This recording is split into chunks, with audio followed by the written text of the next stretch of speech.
The morning briefing had just ended when Captain Emily Carter noticed something that made her blood run cold. As the other officers filed out of the conference room, she saw Colonel Morrison's hand linger on Lieutenant Sarah Bennett's lower back, guiding her toward his private office. It was subtle, practiced, the kind of gesture that could be dismissed as professional courtesy by anyone who wasn't paying attention.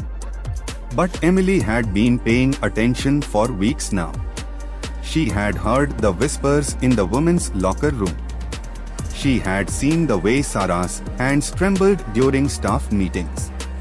She had noticed how the young lieutenant had become increasingly withdrawn, her once bright demeanor replaced by a haunted look that Emily recognized all too well.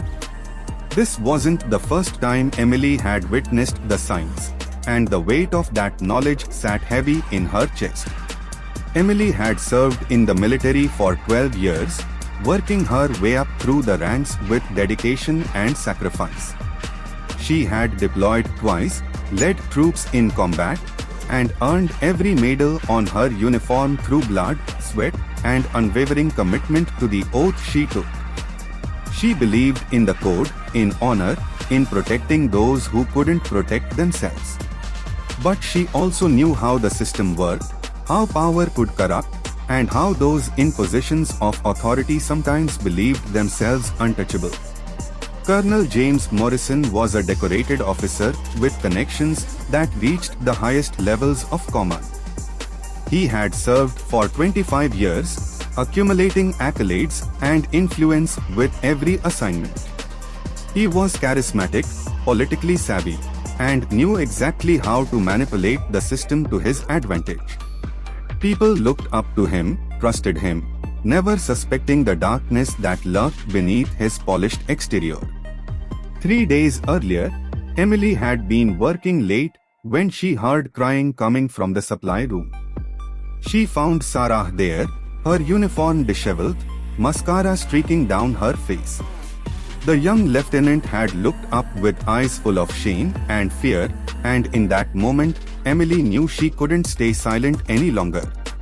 Sarah had confided in her, explaining how Morrison had been making inappropriate advances for months, how he had cornered her in his office, how he had threatened her career when she tried to refuse his demands. Emily had held Sarah as she cried, rage building inside her with every word. She had promised to help, to find a way to stop this, to make sure Morrison faced consequences for his actions. But she also knew the risks. Speaking out against a superior officer, especially one as connected as Morrison, could destroy her career. It could mean investigations, interrogations, and the very real possibility that no one would believe them. The military justice system was supposed to protect victims, but Emily had seen too many cases where the accusers became the accused, where careers were ruined not by the perpetrators but by those brave enough to speak up. That night, Emily lay awake weighing her options. She could file a formal complaint through the proper channels, but that would alert Morrison immediately, giving him time to cover his tracks and retaliate. She could go directly to the Inspector General, but without concrete evidence, it would be her word and Sarah's against a decorated colonel. She needed proof, something undeniable that would make it impossible for the system to ignore what was happening. The next morning, Emily made a decision that would change everything. She requisitioned a small recording device from the tech department, citing a need for documentation during training exercises. It was a standard piece of equipment, nothing that would raise suspicion. She showed Sarah how to conceal it, how to activate it discreetly, and most importantly, she promised that she would be there every step of the way.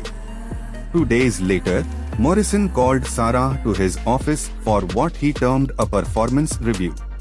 Emily positioned herself in an adjacent office, close enough to respond if needed, her heart pounding as she monitored the time. 37 minutes passed, each one feeling like an eternity. When Sarah finally emerged, her face was pale but determined. She had the evidence, Morrison's own words captured in crystal clarity as he propositioned her, threatened her career, and made it clear that this was not the first time he had abused his position. Emily immediately secured the recording, making multiple copies and storing them in separate secure locations. She documented everything, creating a detailed timeline of events with dates, times, and corroborating witnesses. She reached out to other female officers discreetly, and what she discovered made her sick to her stomach. Sarah wasn't Morrison's first victim. There were at least 4 others over the past 6 years, each one too afraid to come forward, each one convinced that speaking out would end their military careers. Now came the hardest part. Emily knew that going through the chain of command was risky, especially since Morrison had allies at every level. Instead, she prepared a comprehensive package and submitted it directly to the Army Criminal Investigation Command, bypassing the normal channels entirely. She included the recording, written statements from multiple victims, and a detailed account of Morrison's pattern of behavior. She knew this action would paint a target on her back, but she also knew it was the right thing to do. The response was swift. Within 48 hours, investigators arrived at the base. Morrison was immediately placed on administrative leave pending investigation. The news sent shockwaves through the command, with officers lining up on both sides, some supporting Emily's courage, others questioning her motives and loyalty. The pressure was immense. Emily received threatening messages, her car was vandalized, and she was ostracized by officers who saw her actions as betrayal rather than justice. During the investigation, Emily was questioned repeatedly. Defense attorneys tried to discredit her, suggesting she had personal vendettas or career ambitions that motivated her actions. They painted her as disloyal, as someone willing to destroy a good officer's reputation based on unsubstantiated claims. But Emily stood firm, her voice never wavering as she presented the facts, the evidence, and the testimony of multiple victims who had finally found the courage to speak. The hearing took place 6 weeks later in a military courtroom packed with observers. Emily sat in the witness stand, her uniform pressed and perfect, her spine straight despite the exhaustion that threatened to overwhelm her. She testified for 4 hours, detailing everything she had witnessed and documented. Morrison's defense team attacked her credibility, questioned her judgment, and tried to portray her actions as a witch hunt. But the evidence was irrefutable. When the recording was played in open court, the room fell silent. Morrison's voice filled the space, every threatening word, every inappropriate demand captured with perfect clarity. Emily watched as his face drained of color, as his attorneys scrambled to mount a defense that suddenly seemed impossible. The other victims testified as well, their voices shaking but determined, each one adding weight to the mountain of evidence against him. The verdict came down 3 days later. Colonel James Morrison was found guilty on multiple counts of sexual harassment, abuse of authority, and conduct unbecoming an officer. He was stripped of his rank, dishonorably discharged, and sentenced to prison time. As the judge read the sentence, Emily felt tears streaming down her face, not tears of victory, but tears of relief for every woman who had suffered, for every victim who could now begin to heal. The aftermath was complicated. Emily's career took a hit despite her vindication. Some officers never forgave her for breaking the code of silence, for refusing to handle things quietly. She was passed over for promotion, transferred to a less desirable assignment, and continued to face hostility from those who valued loyalty to the institution over justice for individuals. But she also received letters from hundreds of service members thanking her for her courage, telling her that her actions had inspired them to speak up about their own experiences.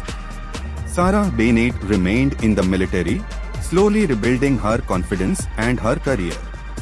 She went on to become an advocate for victims of military sexual harassment, using her experience to push for systemic changes in how such cases are handled.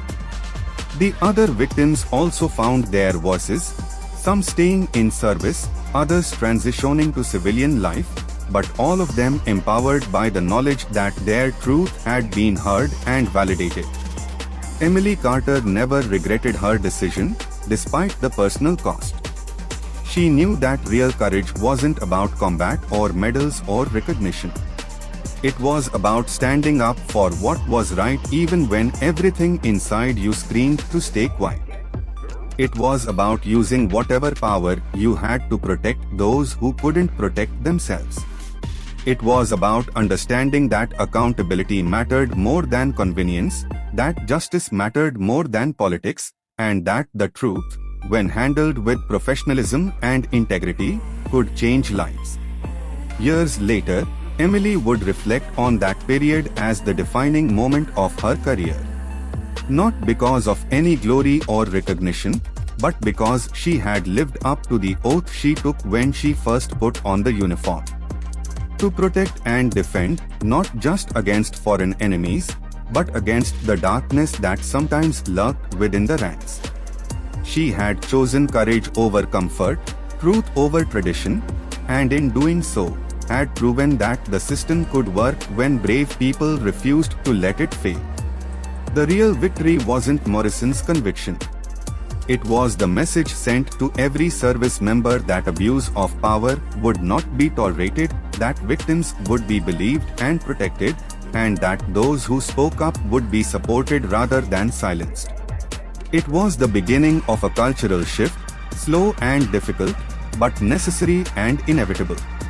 And it all started with one captain who refused to look away when she saw something wrong, who chose to act rather than remain silent, and who understood that true heroism sometimes means standing alone against overwhelming odds for the sake of those who have no voice.